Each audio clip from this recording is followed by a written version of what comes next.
first part of it is going to be a standard ceremony. And so to begin with, there are only two things we need to do in a ceremony.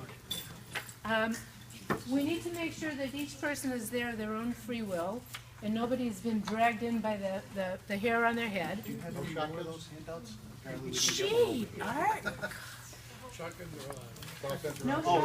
It's incorporated in here. Oh, okay. Okay, and at the end of the ceremony, you need to pronounce the couple married. Okay? Everything else is a frill. Everything else is extra. So we have to sign the certificate of marriage license, but we have to make sure everybody's there of their own free will. Which means, first of all, and here's a big one, both the bride and the groom have to be sober. Really? But not the JP. Not like I Las just this is Vegas. a pizza, I don't want to be funny. We have to be sober, sober as a judge. And then, there is a trend in marriages today where venues have bride suites and groom suites, and they serve liquor. And the last couple of weddings that I've officiated at, and they've been very nice venues, they've had open bars in these suites before the weddings. And I've been at the rehearsals, and I've told the brides, the bridal party, look, this is an afternoon wedding. I want to make sure you're hydrated. I want to make sure that you have something in your stomach, and I want to make sure you're sober before I get there. And then I come up to the bride suite, the groom suite, and by God, they've got the liquor flowing. So I like to gauge their behavior and to see if I'm talking to them, they understand what they're doing. And I encourage them, when I get there early, like 45 minutes early, to sit down and have a large glass of water. Let's have a glass of water, ice water, please. I always ask the venues to serve soft drinks as well as wine, which kind of dilutes stuff. Because this liquor before the wedding is a terrible new trend.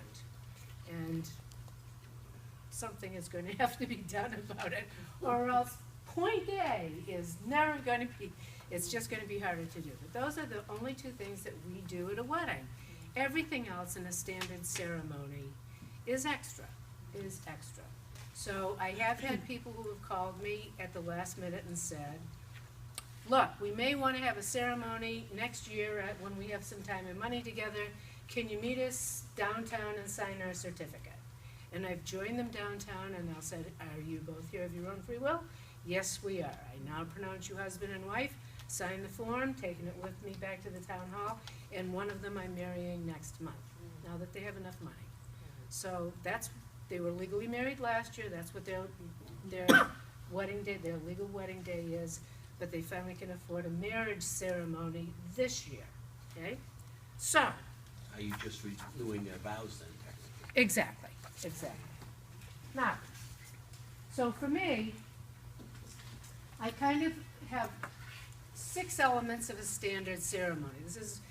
I've created a format over the years that I kind of follow. So I have 6 elements. It's a welcome, hello everybody, an address, a brief address why we're there, the element, welcome them, an address. This is where I find out whether everybody's there of their own free will, the consent, vows, ring exchange, and the pronouncement.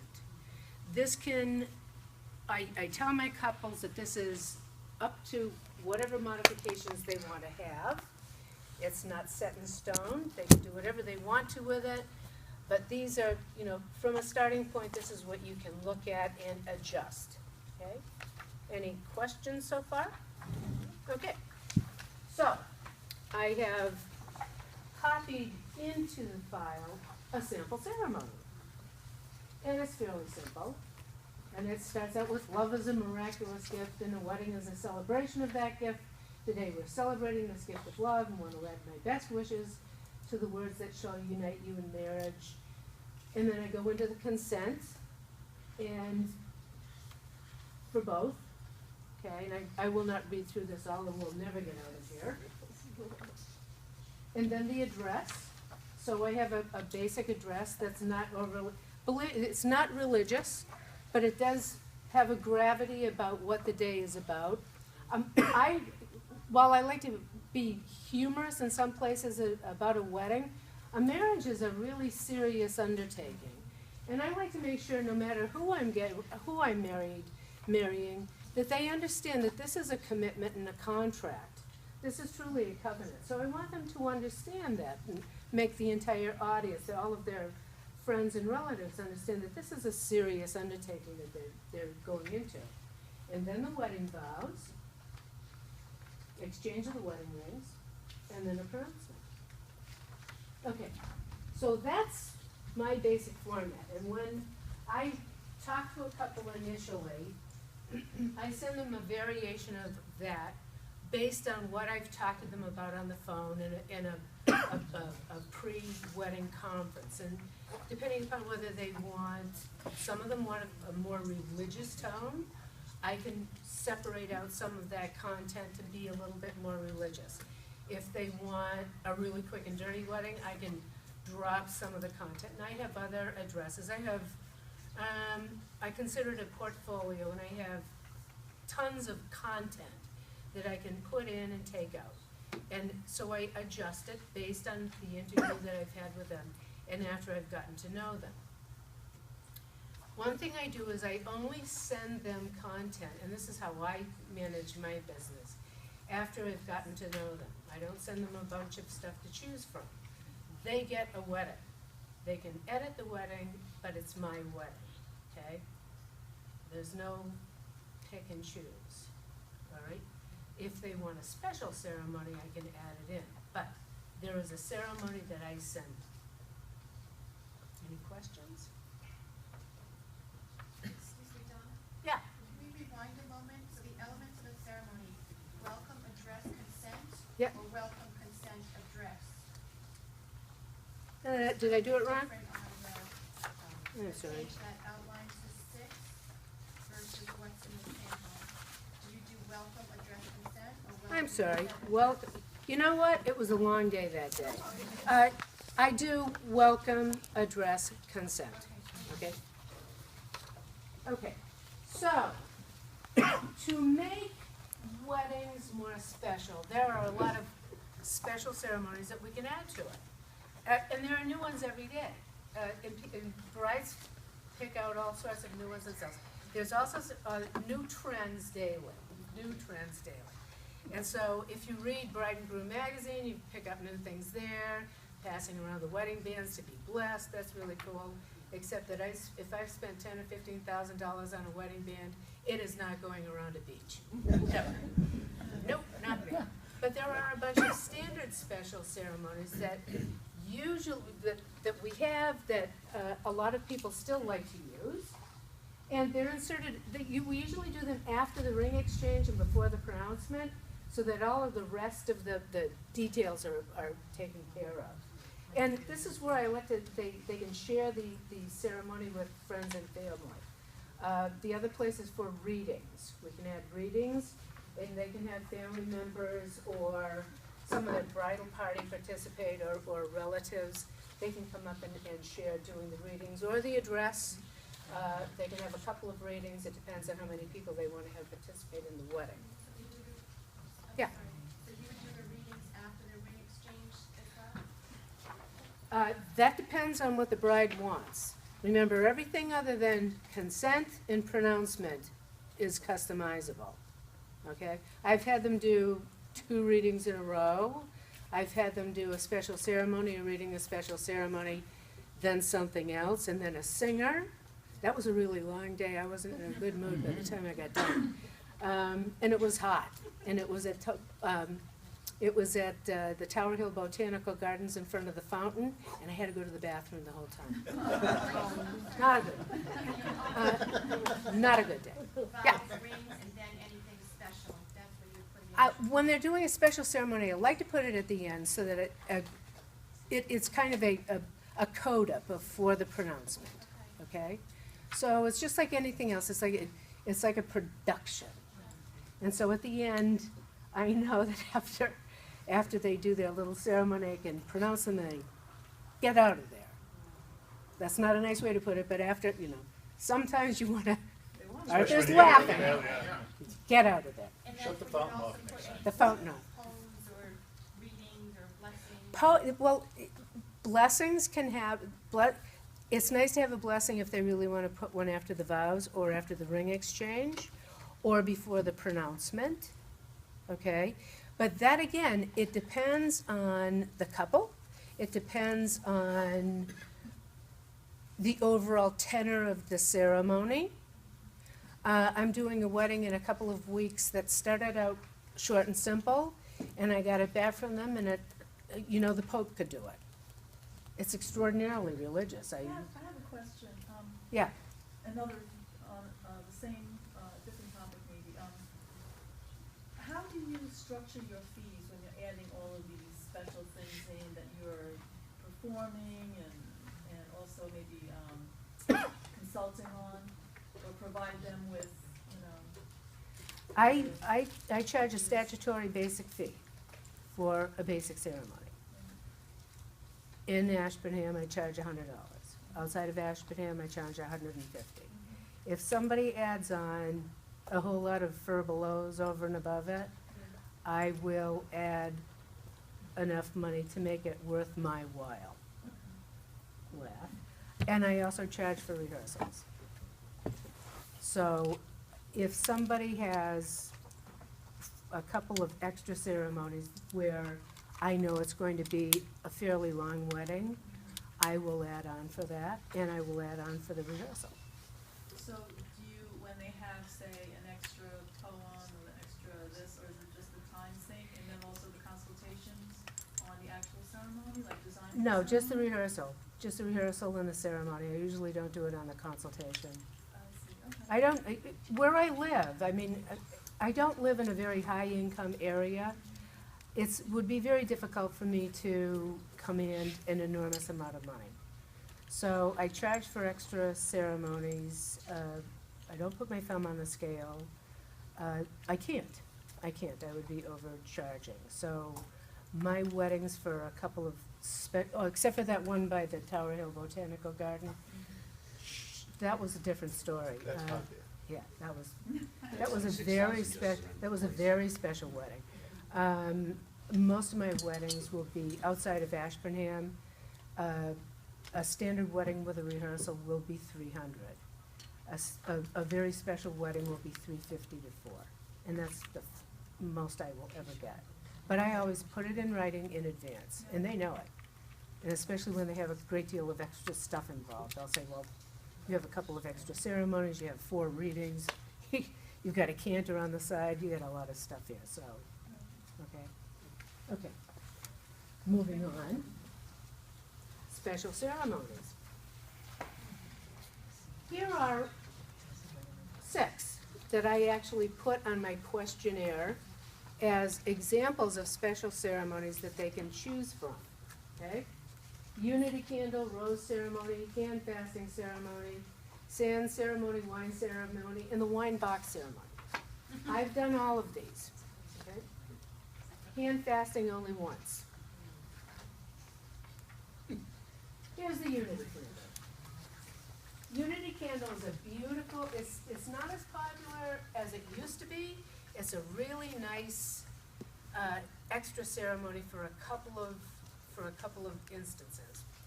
Unity candles are gorgeous to include the moms, family members, and kids. I've used unity candles to incorporate for bringing new blended families together.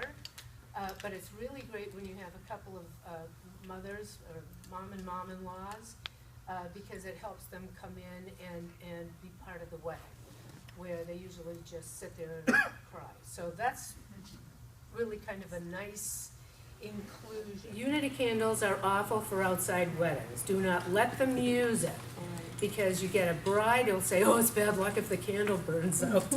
No, it isn't, but if you want to be dumb and use a unity candle outside, use LEDs, because it works a whole lot better. This one's actually kind of nice.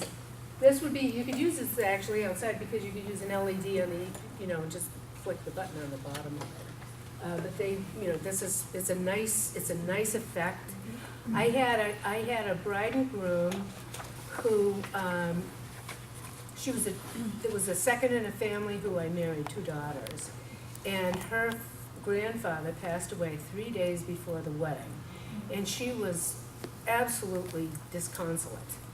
And she didn't know how to, you know, to get over, she couldn't manage just losing her best grandpa. And she said, what can I do? And I said, why don't we put a candle out for him with a different color, and we'll include him in the unity candle. And she said, can we do that? I said, you can do I didn't laugh. I said, you can do anything you want to do, but that would be a really great way of remembering your grandfather. And so we can have that unity candle lit before you get up there, so that he's there before you. And it was a way for her to remember her grandfather and also include him in the wedding in a way that was meaningful for her, but also not so open and raw because it was still too soon. So it was a nice way of putting a little closure around something that was very painful. So unity candles are great. We can't provide them, by the way, just in case you were wondering, we cannot, you cannot go buy a unity candle for your brides. Excuse me, if I might interject. Yes, sir. What we did, instead of having the couples buy the unity candle, we bought the unity candle, but the top, it's a removable tea light. So you would just take the tea light out and just reuse that candle. So the couple doesn't have to buy the candle, but we You can offer scam. that ceremony to them. That's pretty cool. I like that, Arthur. I really like that. So all you're doing is you're replacing a tea light. Do you re-sandblast the front? No. No, it says Art and Arlene. I turn it around this I like way. it. I like it. That's a good idea. I hadn't thought of that. You can't sell them. You can't sell them unity candles. But I always tell them Michael's or online. And believe me, the things you can buy online are absolutely gorgeous at any price point. So if somebody says to you, oh, huh? Oriental trading. You can get a unity candle for next to nothing. But they're great. They're great too. They're brides like them, but please don't let them do them outside. Don't let them do them outside. When I do Yes. that, I tell them it's A for effort and F for execution, when they insist on doing it outdoors. Yes. It does Oh, not work. and the other thing that's nice, there's 2 ways of making sure that you have this ready. You either put a tea light behind the candle that's lit before you get up there, or make sure you have a Bic lighter up there so that you don't have to worry about a match, because they never work, although I have trouble with Bics at the same time. But it's a little bit easier than having a big match up at the top of the Donna? candle. Yeah. When the couples want to use the unity candle, make sure you tell them, and make sure your candles have holders, Yes. because I have Flash done, flood warning. Everyone's phones are going. I have done weddings where Till they're gonna have the 6:15 unity PM. candle, there were no holders. So that's important. Thinking these things through. Okay, so, rose ceremonies. Doesn't have to be a rose, it can be any flower they want, and these are beautiful. The same way, you can include the moms. The moms can bring the roses up before they can bring them up. There are different ways of doing this. You can have the moms bring them up, some of the bridal parties can bring them up with them. I did a Buddhist wedding, and we actually did a reverse rose ceremony, because in a Buddhist ceremony, the bride and the groom present flower gifts to the family. So we had a great deal of flowers up on it was a outside wedding. We had the flowers up there, and then during the wedding, they handed out roses and orchids to the family members. But again, you can include family members, and you can have 1 rose apiece, So, and again, this is the first gift, this is at the end of the ceremony, this is the first gift, the most important gift is the wedding rings, but this is the first gift is bride and groom, and they hand each other a rose, and then they put it in the decanter. And what I like about this, I handed out my text for this one, and I like the last paragraph. In every marriage, and believe me, I know this one, there are times when it's difficult to find the right words. It's easy to hurt the one who you love the most, and sometimes it's easiest to be most hurt by the one who loves us the most. Sometimes it's difficult to say, I'm sorry, or I forgive you. I need you, or I'm hurting. Should this happen, if you simply can't find the right words, leave a rose at that spot that you selected. Let the presence of the rose say what matters most of all and should overpower all other things and all other words. That rose says, I have always and still love you. So that becomes a nice place in the home, you know, instead of saying, geez, I'm really sorry. Just put a rose there and it'll make everything better, okay? And it's really kind of nice. It's a nice way of remembering, or for an anniversary, but it's nice. But you can also use it as a family ceremony where you have roses provided for children at the same time. So depending upon how you're blending your family, you can have the same color roses, you can have multiple color roses.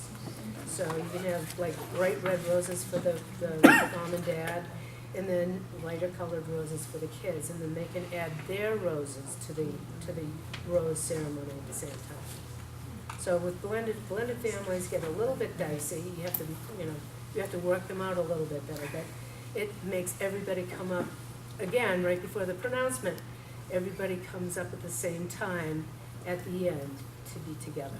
Any questions so far? Can I interject something? Sure. As far as roses go, the young lady asked earlier about remembering somebody.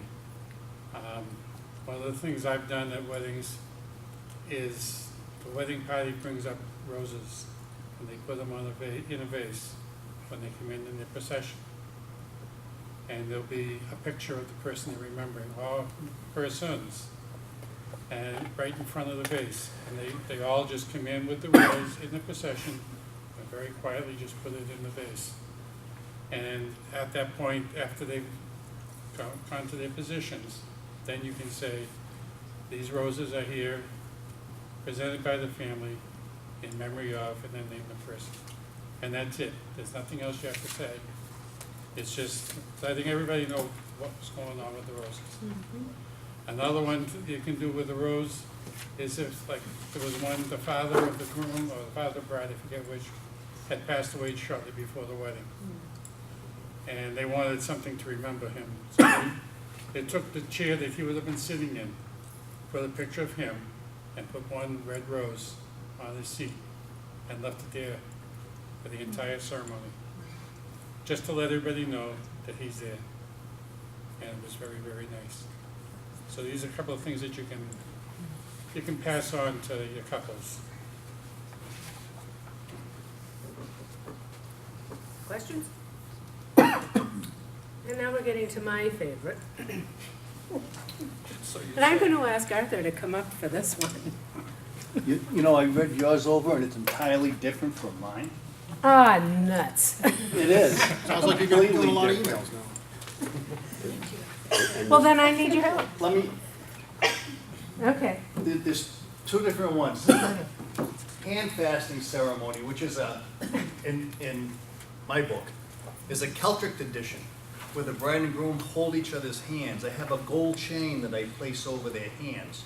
And I place my hand on theirs. And I'll be damned if I could remember how it goes. But it's like a blessing. It's an Irish blessing. Another one, the hand fasting ceremony, I refer to it as tying the knot ceremony. This one's kind of humorous, where they both hold each other's hands like this. I have a rope, and I ask them 6 questions. First one is humorous, the second one is not, the third is humorous, go back and forth. You know, Eileen, help me out here and just get me going on the first one. Cause her anger? Oh yeah, will you cause her anger? And then he answers, I may.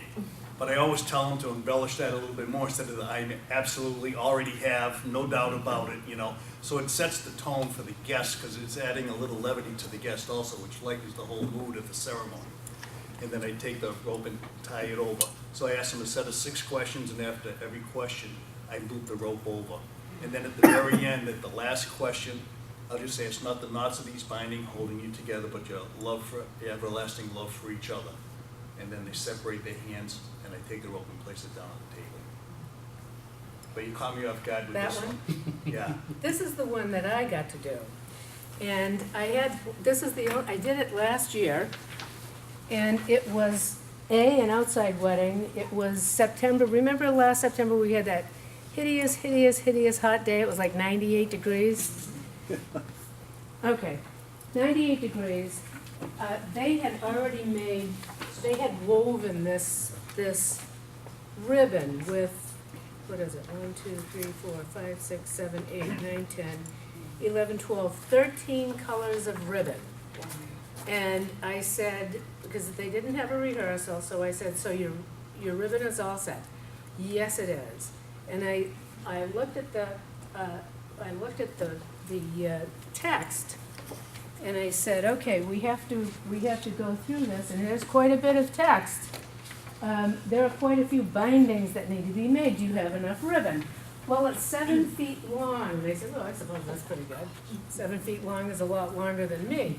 So I got to the wedding, and these 2 people were probably this tall a piece, and they were huge.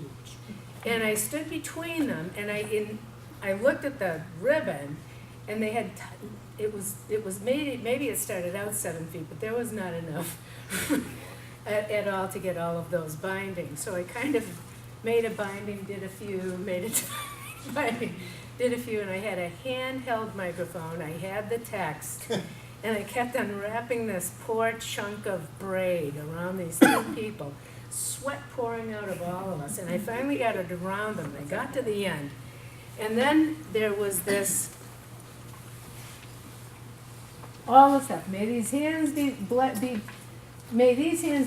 and saved. And I went through the end, and I finally got it done, and then I had to take it off. And it was almost, I thought I'd need to use a knife. So I finally got it off, and we finished the ceremony, and I thought, there has to be an easier way to do hand fasting. This just is not good. And there are a bunch of them, and I couldn't believe that we. What I've done is, I asked them what colors they would like, Oh, okay.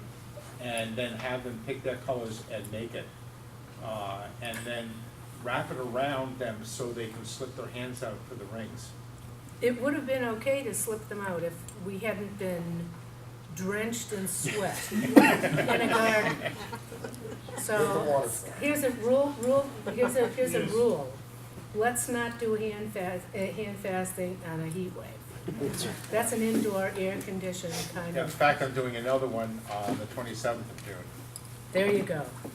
Donna, just one thing you brought up, and I'd like to, especially the new justices, your DJ practically insist that he has what they call a lavalier mic. Yeah. It's about the size of a pack of cigarettes. Clips on your belt, in a pocket or anything, clips on your robe, it's black on black. You can't even see it. And it picks up everything that you say and everything that the bride and groom say, instead of holding a microphone right up to their face and going like that. It's awkward, it's uncomfortable, it looks terrible in the pictures. Yes. And a lot of ceremonies like the hand fasting, it's difficult to do it, it's You can't do it. impossible. You're holding the script. Right, you're holding exactly, the- so it's yes. called the lavalier or lapel mic, whichever one. And I always tell the couples when I meet them, I said, this is almost a make it or break it with your DJ. If he doesn't have one, he has plenty of time to get it, or he can rent them. Is it a wireless? You ransom your paying. It's a wireless, it's Right, about paying this for big, it. that's it, clips right on the robe, and that's it. And you just remember to give it back to him after the ceremony, that's all. Well, don't give it back to them, then you've got it forever.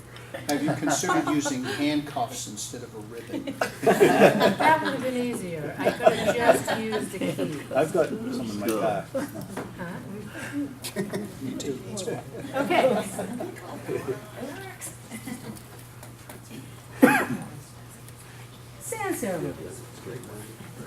you wanna do this one, Murray?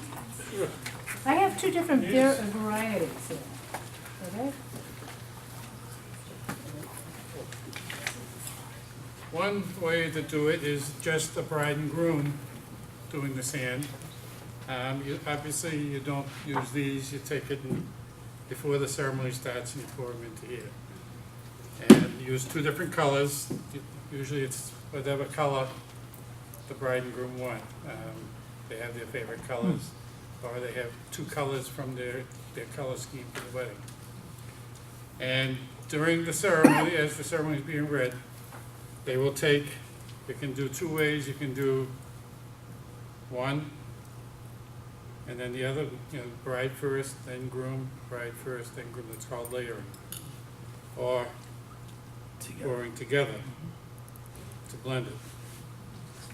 And it's a really nice ceremony. It takes place of the unity candle, because it's just like the unity candle. You're blending two people into one. And as it says in my ceremony, once the sands are poured together, you can't separate the sands back into the separate bottles again. And so should be your life. All right, that's what I have. Donna, could I just, two really quick things, two little anecdotes? We married a 74 and a 76-year-old couple. They were both divorced. I mean, they looked puppy dog eyes. They were sitting at the table, just the cutest couples. And like Murray said, usually pick the colors of the ceremony, but theirs were black and gold. They were getting married in January. So he called me up. He said, I'd like to use red and blue sands. I says, well, that's great. Any particular reason? He says, yeah, when you mix the red with the blue, it makes purple passion. We're 76 years old. And to this day, on our table, when we meet with couples, we have a container of red and a couple of blue sands. This past weekend, we did several weddings, and believe it or not, 3 of them were very similar to the sand. We had one couple that was very into craft beer, so they had one container of hops, one container of barley. Oh my God. And the next couple, they had a friend that was a glass blower, so they had different colored glass beads. They put it together like that, gave it to the friend, and the friend was going to blow them a sculpture or a vase or something like that. That's good. So it was really, you can adapt That is good. anything, Yeah. and it's great, it really is. Mike, There's similar stories in the sense, I had a couple that, she was Korean and he was American, and they wanted the colors of their flags, which both happened to be red, white, and blue. But the blending of the cultures, they used the 3 different colors to form a mosaic, basically. that's pretty cool. That's pretty cool. You can also do this with different, with 3, 4, 5 small vases to blend the whole family together instead of just the bride and the groom. And all 4 or 5 people all use different colored sands. You know, it's a great ceremony. I love it. I do a lot of sand ceremonies. You just have to remember to tell the bride and groom that center one that they're pouring it has to be a wider mouth, because everyone sitting in the front row is going to get blasted with sand if it's not. So. I pay $1 at the Dollar Tree for Yeah. these vases. Yep. I give it to them. So I'm not buying, Not buying. I'm not selling anything to them. Yeah. Anything? Okay. Wine ceremonies. We have 2 wine ceremonies too. Red Oh, and no, white. I'm sorry. We have one more. Rosé. That was good. That was good. Wine ceremonies you can use a one wine where you have it, again, you share wine as a first gift, or you can blend 2 different wines. And so you have 1 large carafe and 2 side carafes, and you pour 2 different wines, and then you pour the 2 different wines into the larger center carafe. It can represent 2 different families coming together, so a white and a red, and you get a kind of a rotten tasting rosé in the center, or you can use all red. But it's, again, they're all about unity. All of these show unity in coming together as 2 different people into one family. So they all represent the same thing.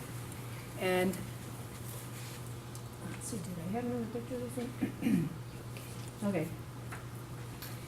So the wine ceremony is interesting because you can add it at the beginning of the ceremony and then at the end of the ceremony. So the first thing you can do at the beginning of the wedding, if you're having a wine ceremony, is actually ceremonially carry the wine down as part of the wedding processional. And you can have two of your wedding party carry the wine down as part of the processional, leave it up there, and then go stand with the rest of the party. And then, once the wedding starts, then the bridal party can actually pour the wines in for the bride and groom, or the bride and groom can pour it in for themselves. So it actually becomes an integral part of the entire ceremony.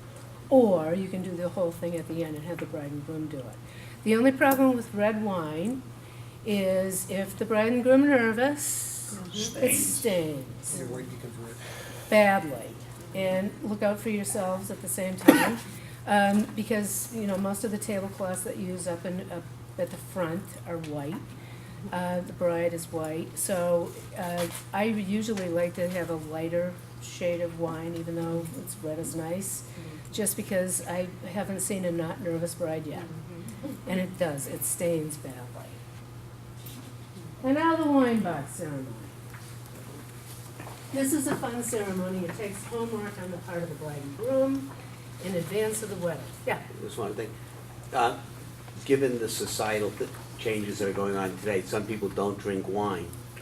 So white grape juice is nobody has to know it's not wine. Right. I had one situation, the groom was a recovering alcoholic, but they wanted to do the wine ceremony, so we called it the fruit of the vine ceremony. That's a great idea. Fruit of the vine, and again, white grape juice or white wine tends to be the best to avoid. Definitely white. To avoid what you talk about, the red. Or there's always Disaster. Welch's grape juice. That looks, White Yeah, Welch's that's- grape juice, not red. okay. The wine box ceremony. Wine box ceremony, the best way to do this is to have the couple buy a really nice wine box from a vineyard. They need 2 bottles of wine, they need 2 glasses, and they need to write letters to each other in private that they seal. This all happens before the wedding. At the wedding, the wine box, that's very decorative, comes down to the front of the processional. It's put on a table so that people can see, it's set up on edge, so that you can see the 2 bottles of wine, you can see the 2 glasses on the inside and the 2 letters. When it's time for the wine box ceremony, then it's all up to the officiant. And this started out, I got it that it started in the Netherlands. I don't know whether it did or not, but since we don't have that many people from the Netherlands, we can blame it on them. But it talks about how it was a tradition to have the newlyweds buy this, write letters to each other, and then seal them in the wine box on the day of their wedding.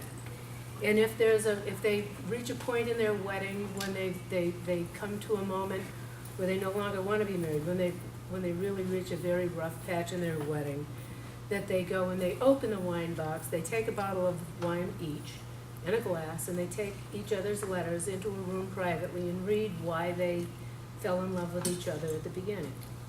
And hopefully that will save their marriage. Otherwise, we hope that they open the box on their 25th wedding anniversary. Well, sometimes there's a lot of problems. So the whole thing is, it's more like theater. So I ask you, did you do this? Yes, we did.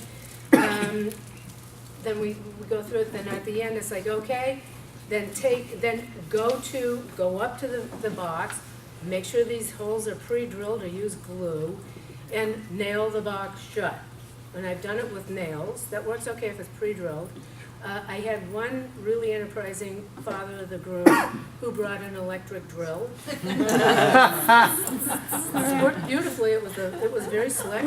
I did a ceremony at Neshoba Valley the vineyard, and he had the most magnificent wine box I've ever seen. And that just was like these clips on the side, like a real it was gorgeous. It was sealed and then rope around it and all sorts of stuff. So there are different ways of sealing it, and then they just take it with them at the end of the ceremony. So that's really a lovely ceremony, but it does add about 20 minutes, a good 20 minutes to a ceremony. So they have to know that it's gonna take time. But it is a romantic time Oh, it's capsule. very romantic. Yeah. Oh, yeah, you get the whole place crying. Yeah. It's a real crowd pleaser. And if they're gonna open it up in the 10-year anniversary, they wanna use red wine, not white. And now, here comes my favorite, and I've done this a few times. Dr. Seuss. For the right couple, you can get a Dr. Seuss themed wedding. You can have a you can actually have a whole Dr. Seuss themed wedding. They have hats for that. But they also have a set of Dr. Seuss vows, which I've included in the back page. And these you have to practice at home before you go to the wedding. Because they're done, when you do this correctly, you do this in Dr. Seuss rhythm. And it takes a little coffee, to get really going on them. But here's the thing, there's a caveat to doing Dr. Seuss vows. Make sure you go and have a rehearsal with just the bride and groom, nobody else is there, nobody else can hear these because they're supposed to be a surprise. And make sure they both agree to them. That's a rule. Because I did it once with a couple that the groom had been, this was his 4th marriage. He was marrying a significantly younger woman. She thought they'd be nifty cool, and I thought he was gonna kill her. So it was not, we got through them, and he got redder and redder and redder. And I kept reading faster and faster and faster and faster and faster to the end. And she was delighted, and I got done, and I walked over to him, and I said, "You didn't know, did you? She didn't tell you about the Dr. Seuss vows." And he said, "No, she said it was a surprise." And he said, "I just really not doing this whole thing." And I thought, "Oh, I just want to leave." But I know, I'm really sorry about that. Yeah. I did a Princess Bride wedding. Oh, really? The opening was marriage, and it was just the opening, and then we went into regular vows and stuff. But it was the groom and it was the bride that just wanted it, and the groom went along with it too. Oh, that's okay. Wait till the groom doesn't know. The whole thing. Bad moment. So, Donna, Yeah. excuse me, what is the rhythm or what is the? oh, the Dr. Seuss rhythm? You have to go really, really, really fast. You have to start, will you love her all her life? Will you take him by the hand? Will you make a husband of this man? Will you make it's late in the day. Will you have an also hold just to have it this time told? Will you love through good and bad, whether you're happy or sad? Will you love each other if you're rich or if you're poor or in a ditch? And you have to do this, and they stand there like this. Like two dumb things, like two Seuss animals, and they go, and nod. And at the end, the last 2 lines are what you pronounce them. So at the end, you only go to here, and then at the end you pronounce, "You're married now, so you can kiss, but please make sure you do not miss." And, if you have a really fun group of people, they love it. But if you have a group of stiffs, it's just about the worst thing on the face of the earth. So you have to practice it. You have to make sure they're in line with it because they just don't do anything, just stand there through the whole thing. Now, when you pronounce them that way, do you also pronounce them in the name of the Commonwealth? Nope, You don't have to? nope. Nope, But you're not pronouncing, these are the vows. The pronouncement vows. is later on anyways. yes, those are the Okay. vows, but this is what you do for the The vows. pronouncement, Yes. yeah. And it goes very fast, the patter is very fast. It's all good, Dr. Seuss. Don't worry, we've got your number, we'll send them to you because you're an expert at it. You have to be slightly medicated. to Oh, I do it. see. Or you Okay. made it. So that concludes the first part of ceremonies. The next time I do ceremonies, The fine I line want to bring between the in two, multicultural ones. I have a few different ceremonies that I want to introduce. So first, I'd like to ask if there are any questions. Yeah, Will this be in electronic format on the website? pardon? Will this be in electronic format on the website? The whole thing. Oh, great. Any other questions? Donna, like you demonstrated so wonderfully, presentation is everything. You can read something and be very monotone, and that's just the way it is, and everyone's Yeah. gonna be falling asleep. Or you can really present something, and that's just the way everything is. People are gonna listen to you. It makes a world of difference in the ceremony. Yeah. And also, it's good to, like you said, sometimes you have wedding guests that are, I try to feel them out before the ceremony. I usually go on out and introduce myself and ask everyone to shut up all cell phones and pages. And at the same time, the DJ is adjusting that volume on the lavalier, because it is extremely sensitive. And I just, ladies and gentlemen, due to the heat and me wearing this black robe, that 45-minute ceremony is now 12 minutes long. And if they laugh, Yeah. you're all set. If Yes. they don't, turn around and walk out of there as fast as you can. Get a Do new it quick, rider. do it quick. You have an idea of the people that you're dealing with, if they're gonna enjoy or not. And you can tell, when if you feel you can test a crowd real fast. And if they're, just as they walk in, you can hear if they're real grumbly. And if they're real grumbly, just do your piece and leave. Just, And there are some brides, no matter what you do, well, now they're rare, maybe 1 out of 100. You could go home and wash their kitchen floor after their ceremony, and they still wouldn't be happy. yeah. You just have to adjust that. That's not a reflection on you, that's a reflection on them. Anything else? Thank you.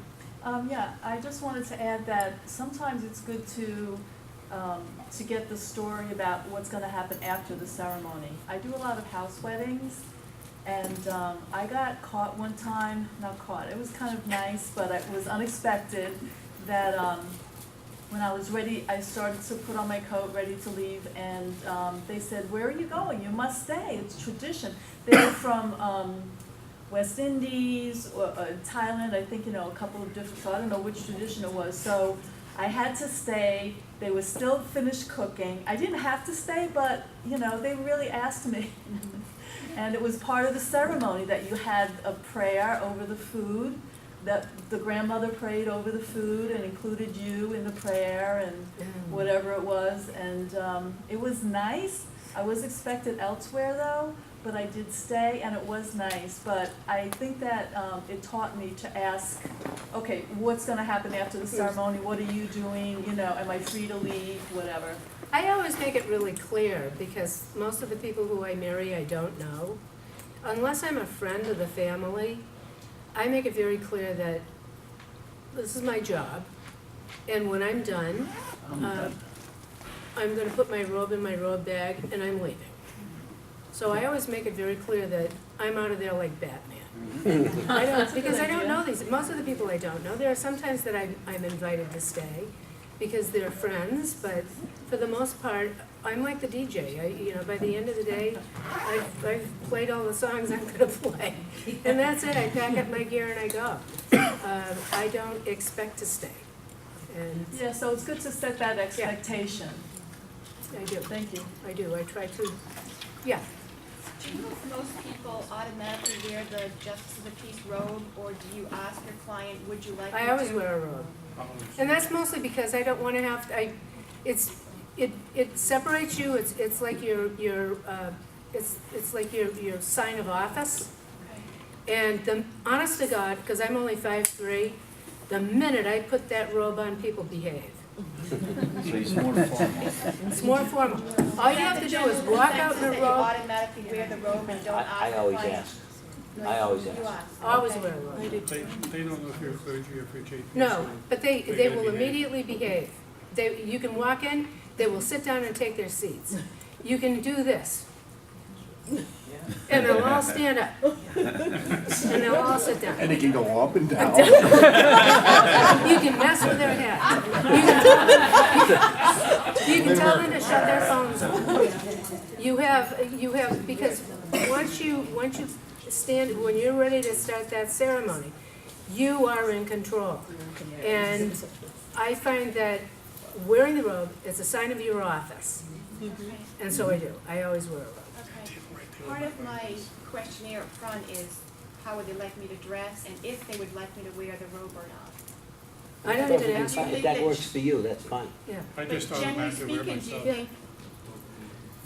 Okay. do JPs usually just automatically wear the robe, or? I just wear it. I don't give them, I've never had anybody say not to wear a robe. I had a wedding on a beach on a lake. It was 105 degrees. Yeah. I had on a pair of shorts, I had on my robe. And the wind blew. Been there, done that. And the wind blew out But I there. had my robe, I wore a robe.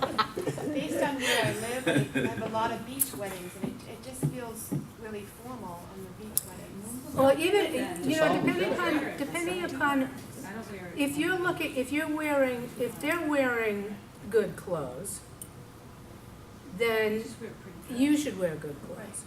And for a justice, that means, I mean, University Cap and Gown sells an ultra lightweight robe. Yeah. I have a summer robe, you can't even feel it on. And so that's what I have for summer, it's a summer weight robe. Right. That's what I wear. Yeah. That's I what might have wear a too. It black, just feels a formal on black the beach. shirt and black pants under it, but I wear my robe, even in the summer. So